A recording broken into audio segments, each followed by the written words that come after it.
ಚಿತ್ರದುರ್ಗದ ರೇಣುಕಾಸ್ವಾಮಿ ಕೊಲೆ ಪ್ರಕರಣದ ತನಿಖೆಯನ್ನು ಪೊಲೀಸರು ತೀವ್ರಗೊಳಿಸಿದ್ದಾರೆ ಮತ್ತು ಅಂತಿಮ ಘಟ್ಟಕ್ಕೆ ಬಂದಿದೆ. ಈ ನಡುವೆ ಸದ್ಯದಲ್ಲೇ ರೇಣುಕಾಸ್ವಾಮಿ ಕೊಲೆ ಕೇಸ್ ಪ್ರಕರಣಕ್ಕೆ ಸಂಬಂಧಪಟ್ಟಂತೆ ಕೆಲವೊಂದು ಮಹತ್ವದ ದಾಖಲೆಗಳು ಪೊಲೀಸರ ಕೈ ಸೇರಲಿವೆ.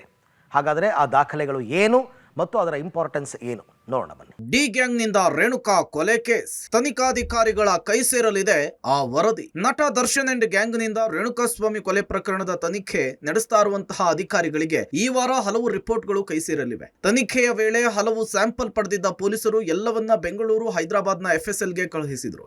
ಇದರಲ್ಲಿ ಹಲವು ಟೆಕ್ನಿಕಲ್ ಎವಿಡೆನ್ಸ್ ಹಾಗೂ ಸೈಂಟಿಫಿಕ್ ಎವಿಡೆನ್ಸ್ ಗಳನ್ನು ಕೂಡ ಕಲೆ ಹಾಕಿದ್ದಾರೆ.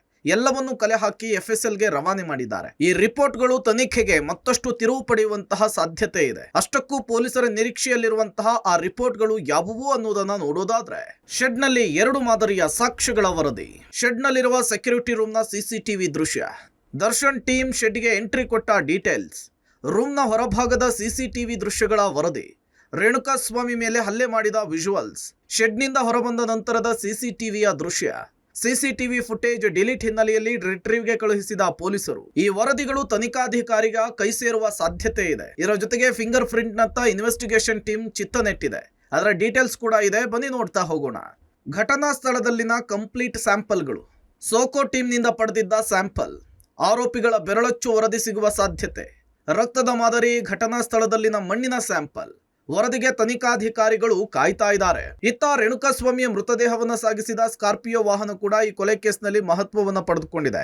ಹೀಗಾಗಿ ಈ ವಾಹನದಲ್ಲಿ ಯಾರೆಲ್ಲ ಇದ್ರು ಆ ಆರೋಪಿಗಳ ಫಿಂಗರ್ ಪ್ರಿಂಟ್ ವರದಿಯೂ ಕೂಡ ಬರಬೇಕಿದೆ. ಸ್ಕಾರ್ಪಿಯೋ ವಾಹನದಲ್ಲಿ ರೇಣುಕಾಸ್ವಾಮಿ ಮೃತದೇಹ ಸಾಗಿಸಿದ ಟೀಮ್, ಹೀಗಾಗಿ ಸ್ಕಾರ್ಪಿಯೋದಲ್ಲಿನ ಬೆರಳಚ್ಚು ಸ್ಯಾಂಪಲ್ ಪಡೆದಿದ್ದ ಪೊಲೀಸರು, ವಾಹನವನ್ನ ವಾಶ್ ಮಾಡುವ ವೇಳೆ ಪತ್ತೆಯಾಗಿದ್ದ ರಕ್ತದ ಕಲೆಗಳು, ಇದರ ವರದಿಯೂ ಕೂಡ ಇದೇ ವಾರದಲ್ಲಿ ಕೈ ಸೇರುವ ಸಾಧ್ಯತೆ ಇದೆ. ಇದೆಲ್ಲ ಒಂದು ಕಡೆಯಾದ್ರೆ, ಪ್ರಕರಣದ ಪ್ರಮುಖ ಆರೋಪಿಗಳಾದ ದರ್ಶನ್ ಮತ್ತು ಪವಿತ್ರ ಗೌಡ ಮನೆಯ CCTVಯ ವರದಿಯೂ ಕೂಡ ಅಗತ್ಯವಾಗಿದೆ.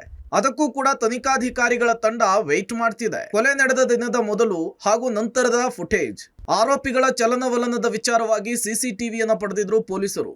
ಶೆಡ್ನಿಂದ ದರ್ಶನ್, ಪವಿತ್ರ ಗೌಡ ಮನೆವರೆಗೂ ಹಾಗೂ ಮನೆಗಳ CCTV ಕ್ರೈಮ್ ನಡೆದ ಜಾಗಕ್ಕೆ ಕನೆಕ್ಟ್ ಮಾಡುವ ಸಾಕ್ಷ್ಯವಾಗುತ್ತೆ. ಇದರ FSL ವರದಿಯೂ ಕೂಡ ತನಿಖಾಧಿಕಾರಿಯ ಕೈ ಸೇರಲಿದೆ. ಇನ್ನು ಸ್ಟೋನಿ ಬ್ರೂಕ್ ಪಬ್ ಕೂಡ ಈ ಕೊಲೆ ಕೇಸ್ನಲ್ಲಿ ಪ್ರಮುಖ ಪಾತ್ರ ವಹಿಸಿದ್ದು, ಇಲ್ಲಿನ CCTV ಫುಟೇಜ್ ವರದಿಯೂ ಕೂಡ ತನಿಖಾಧಿಕಾರಿಗಳಿಗೆ ತುಂಬಾನೇ ಇಂಪಾರ್ಟೆಂಟ್ ಆಗಿದೆ. CCTVಯ ದೃಶ್ಯಾವಳಿ ಏನೆಲ್ಲ ಹೇಳುತ್ತೆ ಅಂತ ನೋಡೋದಾದ್ರೆ, ಕೊಲೆ ಮಾಡುವ ಮೊದಲು ಹಾಗೂ ನಂತರ ಪಾರ್ಟಿ ಮಾಡಿದ ಗ್ಯಾಂಗ್, ಸ್ಟೋನಿ ಬ್ರೂಕ್ ಬಾರ್ನಲ್ಲಿ ಪಾರ್ಟಿ ಮಾಡಿದ ಗ್ಯಾಂಗ್, ಆರೋಪಿಗಳು ಕೃತ್ಯದ ಬಗ್ಗೆ ಚರ್ಚೆ ಹಾಗೂ ಸಾಕ್ಷ್ಯನಾಶದ ಚರ್ಚೆ, Stony Brooke CCTV retrieve report ಬರಬೇಕಿದೆ. ಇನ್ನು ಇದೆಲ್ಲದಕ್ಕೂ ಮುಖ್ಯವಾಗಿ ಆರೋಪಿಗಳ ಮೊಬೈಲ್ ರಿಟ್ರೀವ್ ಕೂಡ ಆಗಬೇಕಿದ್ದು, ಅದರ ವರದಿಗಾಗಿ ಎದುರು ನೋಡಲಾಗ್ತಿದೆ. ಕೃತ್ಯ ನಡೆದ ಬೆನ್ನಲ್ಲೇ ಮೊಬೈಲ್ ಡೇಟಾ ಡಿಲೀಟ್ ಮಾಡಿದ್ರು ಆರೋಪಿಗಳು. ವಶಕ್ಕೆ ಪಡೆದಿರುವ ಎಲ್ಲ ಮೊಬೈಲ್ಗಳನ್ನು ಕೂಡ FSLಗೆ ರವಾನಿಸಲಾಗಿತ್ತು. ಸಂಭಾಷಣೆ, ಮೆಸೇಜಿಂಗ್, ಎಷ್ಟು ದಿನಗಳ ಪ್ಲಾನ್ ಎಲ್ಲವೂ ಕೂಡ ಮೊಬೈಲ್ನಲ್ಲಿದೆ. ಈ ಎಲ್ಲ ಮಾಹಿತಿಗಳ ವರದಿ ಸಿಗುವ ಸಾಧ್ಯತೆ ದಟ್ಟವಾಗಿದೆ. ಒಟ್ಟಾರೆ ಈ ಎಲ್ಲ 6 ರಿಪೋರ್ಟ್ಗಳು ಈ ವಾರದ ಅಂತ್ಯದ ವೇಳೆ ಪೊಲೀಸರ ಕೈ ಸೇರಲಿದ್ದಾವೆ. ಹಾಗಾಗಿ ರಿಪೋರ್ಟ್ಗಳು ಬಂದ ನಂತರ ಇನ್ನು ಬೇರೆ ಏನೆಲ್ಲ ಟ್ವಿಸ್ಟ್ ಸಿಗುತ್ತೆ, ಪ್ರಕರಣಗಳಲ್ಲಿ ಇವು ಹೇಗೆ ಮಹತ್ವದ ಪಾತ್ರವನ್ನು ವಹಿಸುತ್ತೆ ಅನ್ನೋದು ಕುತೂಹಲ ಕಾರಣವಾಗಿದೆ. Umesh, crime bureau, public TV.